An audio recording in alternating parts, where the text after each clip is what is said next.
Hello, everyone. I believe people are now joining. Yeah. So we will just wait a few more seconds and then we start today's session.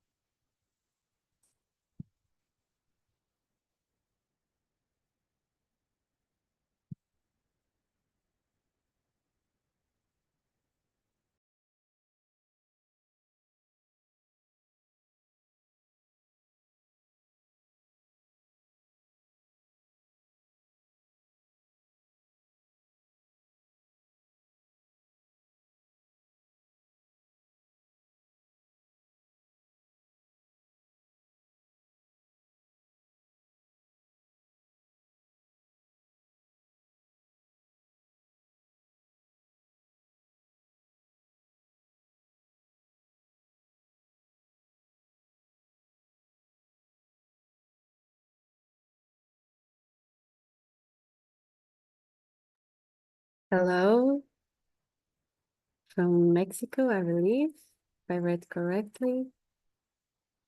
Hello. Okay. So I think we are good to go. So welcome everyone to another Marine Biodiversity Networking Friday. If I did my research right, this will be the fifth session of 2025. And I hope this is going to be an interesting one for everyone joining us. So before I introduce today's speaker, I would like to thank Air Center and M1 for promoting this initiative and briefly present myself. My name is Rita. I will act as the moderator for today's session. Welcome everyone still joining. I'm a marine biologist and I currently work at Ciência Viva, which is the Portuguese National Agency for Scientific and Technological Culture.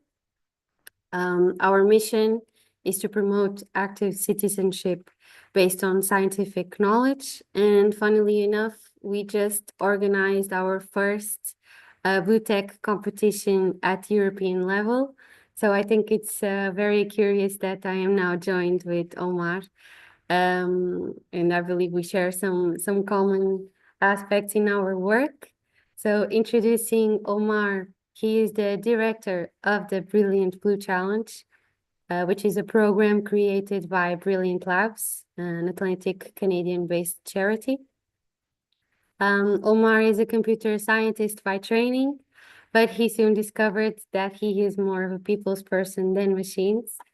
Today, he will be presenting the Brilliant Blue Challenge, and I encourage everyone to ask questions in the chat or raise your hand, however you want. We want this to be an interesting conversation between everyone. And yeah, Omar, go ahead. Thank you. So allow me to share my screen.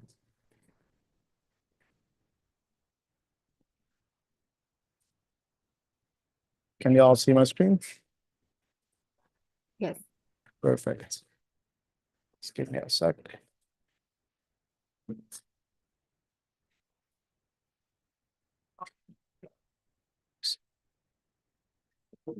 Perfect. So thank you all for making the time, and thank you Air Center and MBON for co-organizing this. Thank you, Rita, for your time again.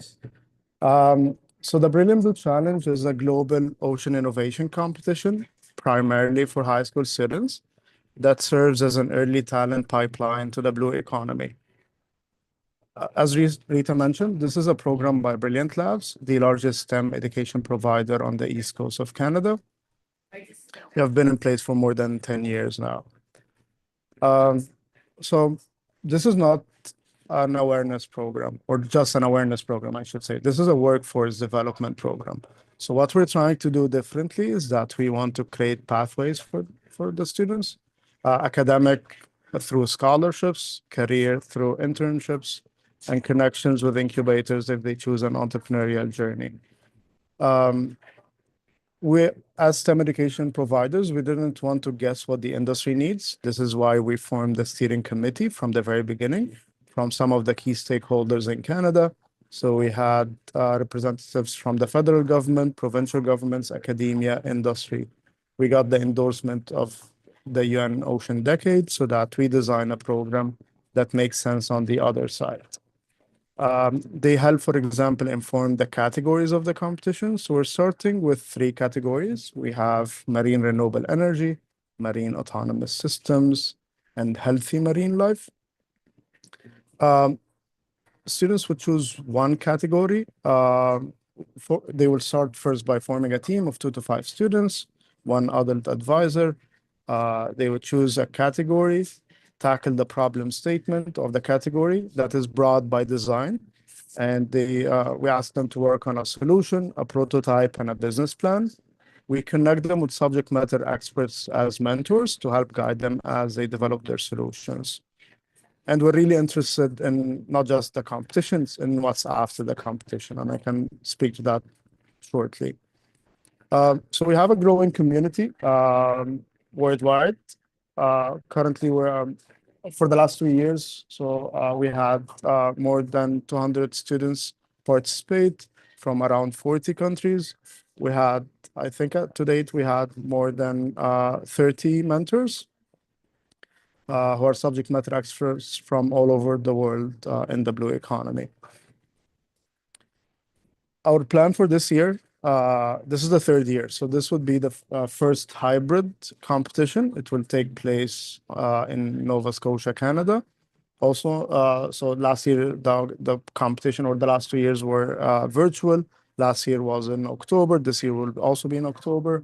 And we're expecting around 40 countries to be involved this year, preceded by national competitions around the world. So we'll have our national competition a month from now in Canada, but also we're expecting somewhere between 10 and 15 nationals around the world. So a Brilliant Blue Challenge in Japan would be very similar to a Brilliant Blue Challenge in Chile. All of them are qualifying to international, and we want to work with those partners on progressing the program and scaling up the program in the upcoming years as well. So our vision is a global ocean education hub where we have during school programs, teachers training, summer camps, competitions, hackathons. But also, again, as I mentioned, we're not just interested in what's at the competition level. We're really interested in what's after the competition. We're very focused on what kind of pathways we can create for the students through scholarships, internships, and if they come up with really good solutions, we don't want to put them on the shelf. We want to connect them with incubators to take their solution to the real world as well. And it's maybe I can speak a bit about the pushback that I got a bit on that front, because those are high school students. But we really believe that they are the next workforce and the next entrepreneurs. And we do have some success stories already. For example, this team from Halifax, from the first year, they worked on a micro aquaculture ecosystem, caught the attention of the world leaders, Cook Aquaculture, who offered them internships. The leading university on the east coast of Canada, Dalhousie University, offered them scholarships. They're taking their solution to the real world through an incubator. Those students had no idea about the blue economy a year and a half ago. Imagine taking them from what is the blue economy to getting scholarships, internships, and connections with incubators. This is what success looks like in our mind, and we want to do it all across the world. We couldn't do this without the help of our partners, primarily in the federal government, provincial governments in Canada, but also academia and industry as well. So every year we are active, like this year, we are actively looking for judges and mentors. So mentors primarily, I'll start with the mentors. Mentors dedicate an hour and a half of their time per team to give them advice over 3 sessions and maybe guidance. So at the beginning of their project, as they develop their project and towards the end, primarily because we don't expect students or their advisors, who are usually teachers, to have any background in the blue economy. So it's very important to have subject matter experts to give some guidance, to maybe point them in the right direction. and maybe give them access to some resources or reports. Although we're doing that already in our competition resources, but it's always important to have a conversation with the subject matter experts in the field as well. So that's mainly for the mentors. We're actively looking for mentors now. If any of you are interested, would love to connect afterwards. But also, obviously, we always need judges. So the judges mainly dedicate a couple of hours around the competition date. So it would be before the competition to make sure that they review some of the team's submissions prior to the competition date. And on the day of the competition, they interview the teams. And according to the judges' rubrics that are continuously getting improved and is aligned with the Ocean Decade as well, or Ocean Decade outcomes, I should say. So if also any of you are interested in judging, we would love to connect afterwards as well. And that's mainly all about the program as an overview. I'm happy to take questions and would love to connect afterwards. Thank you. Thank you, Omar, for a very interesting presentation about this initiative that you created and helped manage. We have a question in the Q&A box. So if anyone, oh, there's already the author of the question is now messaging the chat saying that he's interested in participating as a judge. So connections are happening already, which is nice. Amazing. So the question is, are electronics engineers eligible to participate in this?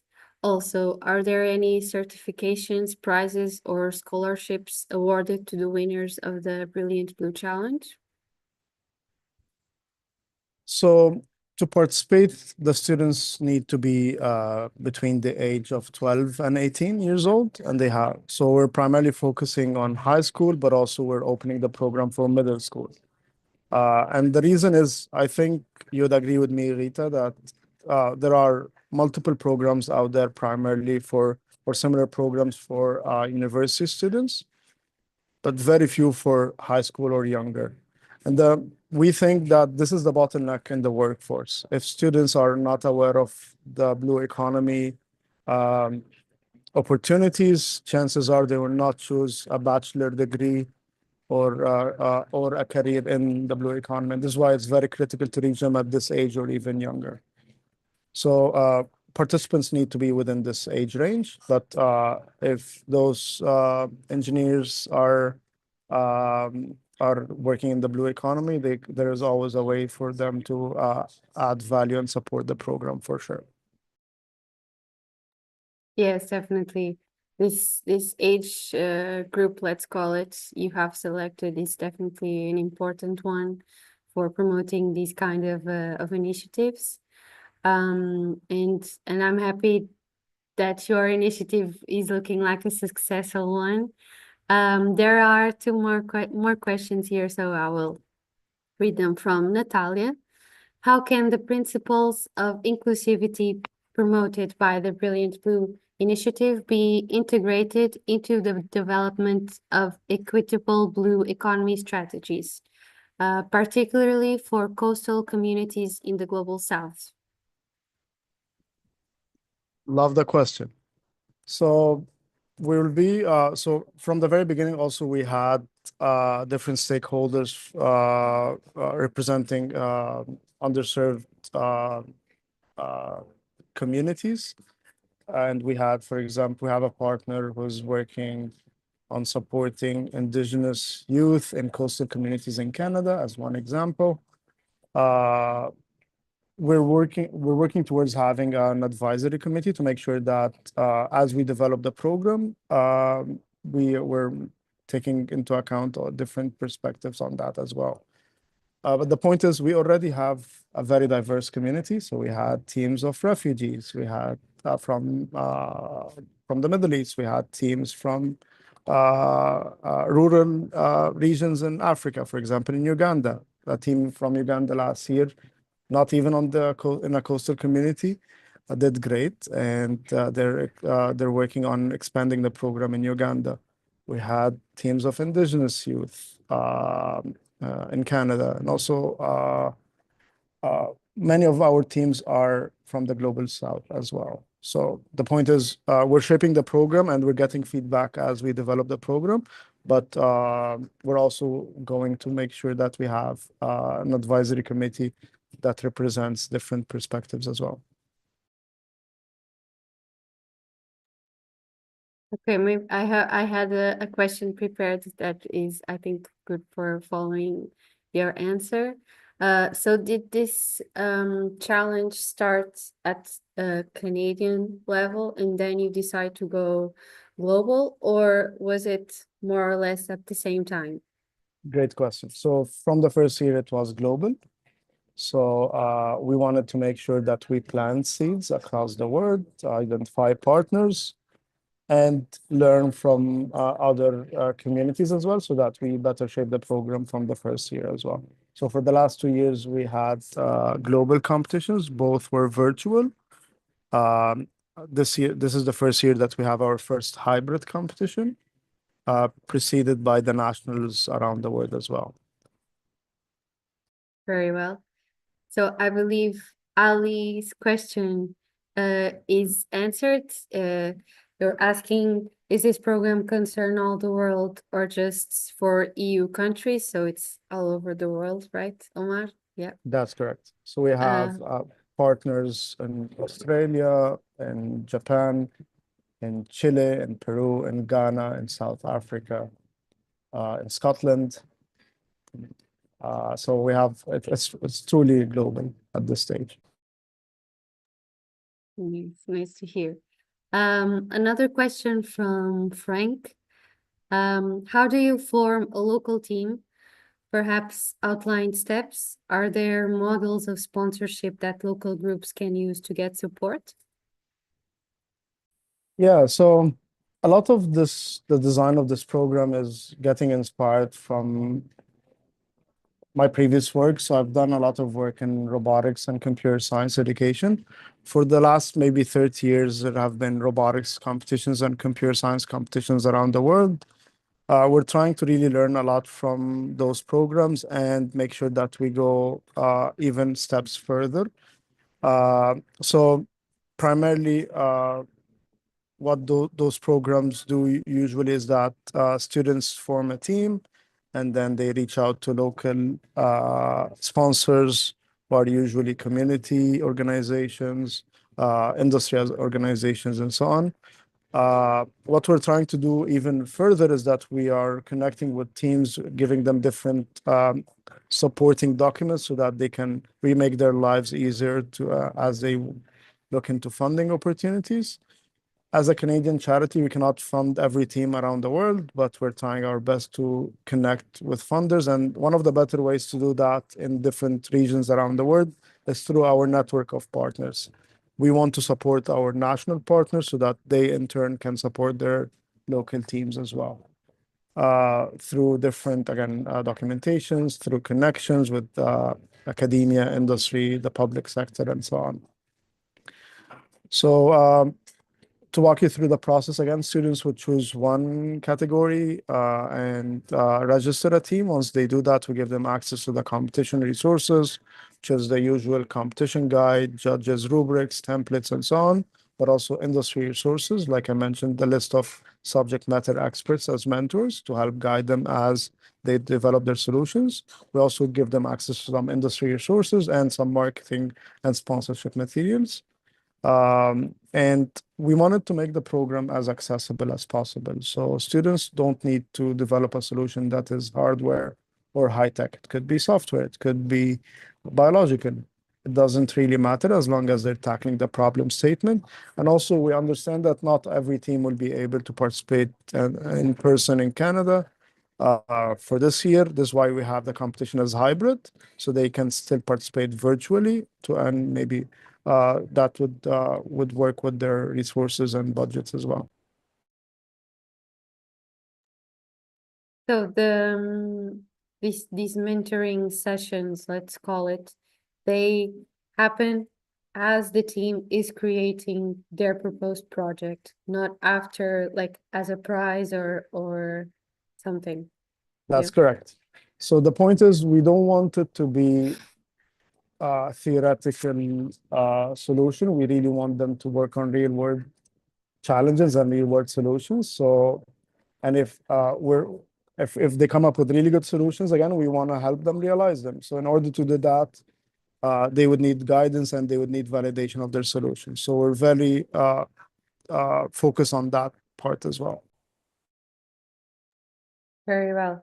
Yeah, I think it makes the experience for the participants a lot more rich because they are getting that support from the beginning. So I think that's a very nice approach you are using in your challenge. So thank you for the question, Frank. So I'll read the next one. Please keep them coming. It's very nice to see you are all interested. So we have another question that says, what topics are included under the scope of the blue economy in this context? Yeah, so again, we're not ocean experts. This is why we formed the steering committee from the beginning, and they suggested that we start with those three categories. So we have the marine renewable energy category, marine autonomous systems, and healthy marine life. The healthy marine life category is where we receive projects related to sustainable aquacultures and fisheries, marine conservation, and similar topics as well. Thank you, Omar, for the answer. I had another question prepared regarding this topic you just touched upon now. I'm rather interested to know if you are not from a blue background, let's call it. Why did you decide to enter this marine underwater world? And what do you think? So why focus on the ocean and its potential to as a promoter of economy? Love the question. So I think that I have two answers. One is personal and one is professional. So the personal one is I'm originally from Alexandria, Egypt. Always had fascination for salt water and the ocean. Never got the chance to really explore it. So I think part of which is for younger self that there is a lot of opportunities out there, and maybe this is the closest I got to that. From a professional perspective, again, I used to run programs in STEM and robotics and technology competitions and education in general. As I was exploring opportunities on the East Coast of Canada, I realized there's a huge industry called the blue economy. Most of it is on the East Coast of Canada, relatively small region, very interconnected ecosystem, and very little engagement with youth. So it's a perfect recipe for my previous life. So I realized that I know how to engage with youth and design similar programs, and it can truly be a win-win-win scenario. And I cannot think of a better ecosystem that has as the blue economy, as in having that level of impact from climate change to food security and everything in between, and that level of diversity in career opportunities, and that kids and youth have no idea about them. So it doesn't make sense that this is happening even in coastal communities around the world. So something had to be done that we can connect the dots. And the good news is that we know how it works. It has worked for 30 years in other industries as well. For sure. It is it was this push, let's call it, it's very necessary. And even though it's not a new industry, I believe right now we are living in a time where all things ocean are being highly promoted. And I think it was about time that it went like that. So next question. Do you offer scholarship to PhD students on your program, with your program? So our main focus again is high school students and middle school students, and we're starting with high school, and then we will go younger as well. All right. The next question is coming from Jimena. How can someone volunteer to be a mentor? Just reach out. Would love to connect with you. If you can, if you want to reach out, I'll post my email in the chat as well, and we will send you the details of how to be a mentor as well. All right.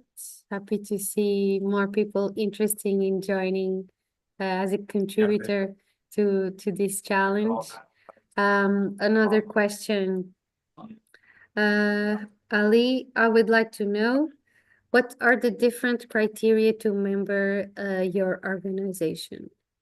So in order maybe to be a member to support this competition, what would it take? So it depends what they mean by member. So if they want to be a partner, we're always looking for partners who can host competitions, who partners in academia to offer scholarships and micro-credentials, partners in industry who can offer trainings and internships, and partners in the startup ecosystem to support those young entrepreneurs as well. So it really depends, and there are different criteria and maybe roles and responsibilities for each partner group. Happy to connect afterwards as well. All right, I see Jimena, the author of the question, saying thank you in the chat. So I think it was quite clear. Another question. Let me just see. Are there any project-based opportunities related to the blue economy available at Brilliant Labs? So projects for people to take on. Can you clarify that? Yeah, maybe we would ask Needy. I don't know if I'm pronouncing the name correctly. Hopefully. Okay. Go ahead. Hello, sir. My name is Nidhi. I'm curious to know about the project opportunities for 6 years experience engineers. So can you just clarify? So every year the students work on a solution, prototype, and a business plan. So every year we have, depending on the number of teams, we have X number of projects, right? So that's regarding the students' projects. Some of them need support, or actually most of them need support, if not all, different levels of support. As for our team, we're always looking for partners and supporters. Some of that would be looking into working on our resources and developing our resources. Also, as I mentioned, we'll be looking into curriculum development, teacher training, summer camps, and other aspects. All of those is mainly bringing the blue economy knowledge to schools and to the K-12 education system. Okay, thank you so much. And one last question is, can judges and mentors participate online or they need to be in Canada? Love the question. So, because the competition is hybrid, we're also expecting judges and mentors. Actually, judges that could be in person or virtual. Mentors are exclusively virtual. Okay, I'm interested in participating as a judge. So, but right now I'm located at India. So, will the travel expenses be carried out by the labs or itself, or we have to do it ourselves? Yeah, unfortunately, we don't have the budget for that yet, but we're working on that year after year as well. So this is why if you're not able to participate in person for any reason, you can still participate virtually. Okay, thank you so much. I'm interested in participating as a judge virtually. Perfect. So yeah, do reach out. We'd love to chat. Thank you. Thank you, Needy, for all your questions and interest in today's presentation. maybe I will just check if I didn't miss any question. If anyone still has more questions, please drop them in the Q&A box. So while we wait, maybe I will ask one of my own. So in your opinion, Omar, what do you think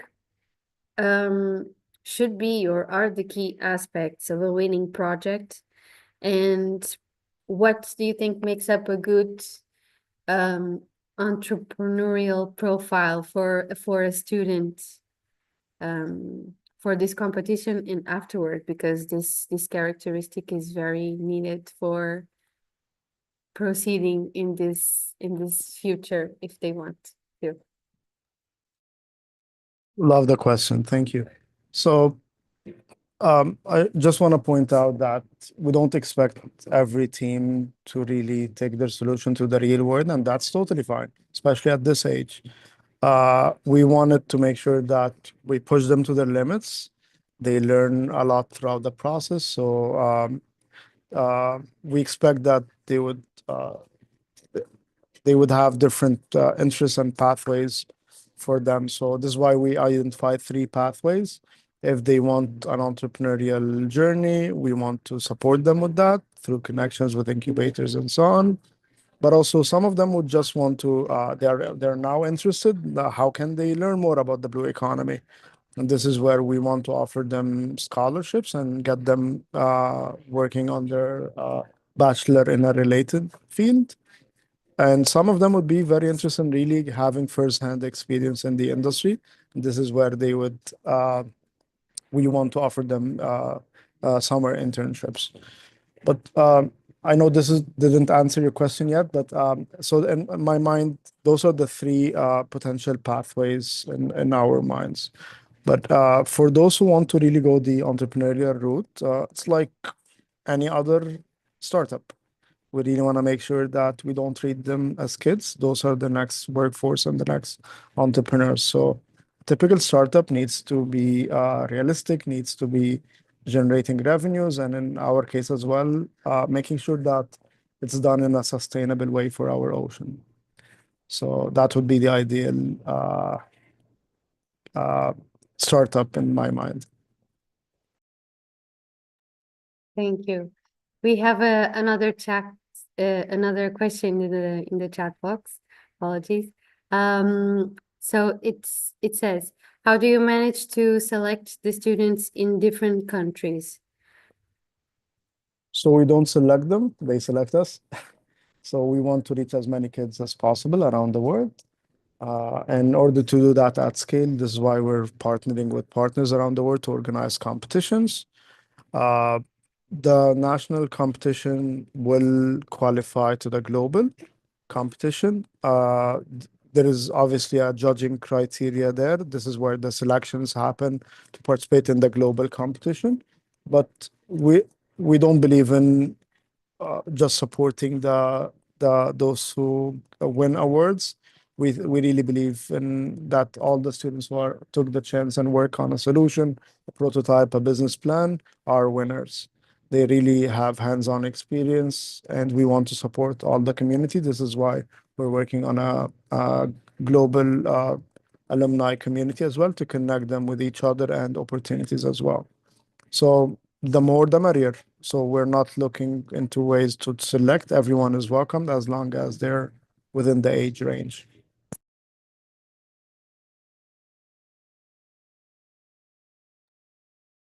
Thank you, Omar. As any other participants joining us have other questions for our presenter today? We can wait just a few more seconds to see if there are any further questions.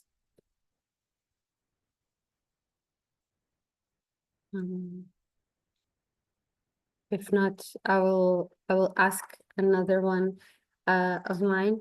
So like I mentioned in my presentation, we also at Ciência Viva and through a European project that we participating. We just organized our first Blue Tech competition. We are quite happy. We received 21 applications, if I'm not mistaken. I think it's a first good start, and I'm very inspired by yours and the scale that it has taken already, being such I just started in 2023, right? Yeah, that's correct. Yeah. So I'm quite impressed that in just 2 years you already are going so global. So I guess one of the struggles we had is, of course, within our own country, we know other entities, we know teachers, we know organizations, and so on. So it's quite easy for us to promote it in our own country, but what would you say is a good strategy to reach other countries where you don't have so many connections and so on? You have to have the connections. So at this stage, I've made 5,000 meetings around the world.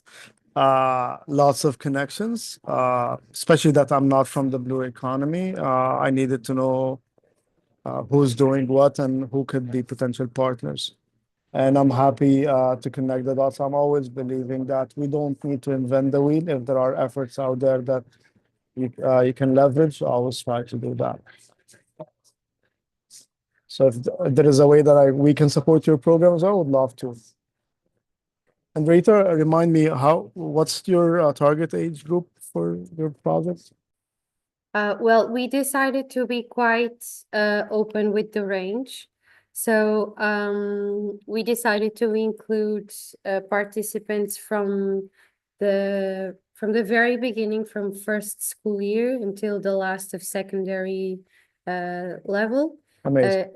Yeah, because we didn't really it's a new field for us, so we wanted to be as open as possible, and also with the application see which ages applied the most.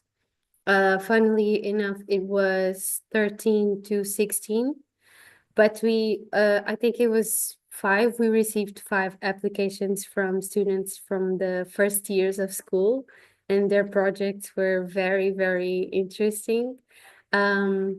With these younger years, it's always very, very, very nice to see what they're thinking, because when we are younger, our imagination is incredible. So it's quite nice to see what they presented. So yeah, we started with a large age range to also Amazing. assess. Amazing. Yeah, I would love to see how we can support as well. Yeah. To your point, so we really want, especially around high school, but also younger, we don't want to treat them as kids. Those are the next workforce and the next entrepreneurs. This is why we're very interested if they come up with really good solutions. We don't want to put them on the shelf like most of the other programs out there. We really want to connect them with opportunities, incubators, but also scholarship and internship opportunities, right? And they always impress us.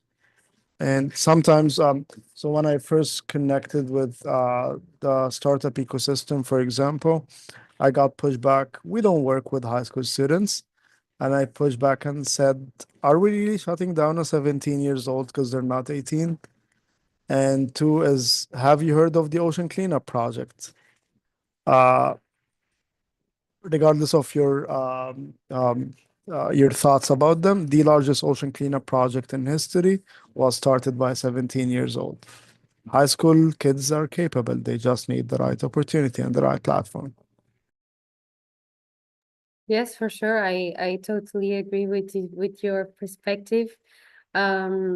Today's kids are the futures, citizens that are electing under their principles, that are working in the companies they identify with the most, that are creating innovative solutions for the problems that we have today, and newer ones that for sure will come up when they are adults. So it's key to promote this active citizenship values from an early age, so they can, even if they find some companies that don't want to work with them because they are young, they still know how to hold their ground, how to present their ideas, and they will just move on. And as long as they are secure and confident in their project, I think anything is possible and the right partner will come. So yeah, I think it's very important to not discredit someone based on their age, because we all have value no matter what age we have. I think this is quite a good positive note to maybe end the session. I will just check the Q&A box to make sure there isn't any missing questions. There aren't. So yeah, thank you, Omar, for all this very interesting conversation. Thank you everyone that wrote questions and engaged with us. And thank you again to Air Center and MBON for creating initiatives that promote interesting conversations like today's. Thank you. Thank you, Rita, and thank you again, Air Center and MBON for hosting. Thank you, Rita. Thank you, Joanna. Thank you, Omar. Sorry. Thank you, everyone. Thank you. Thank you very much.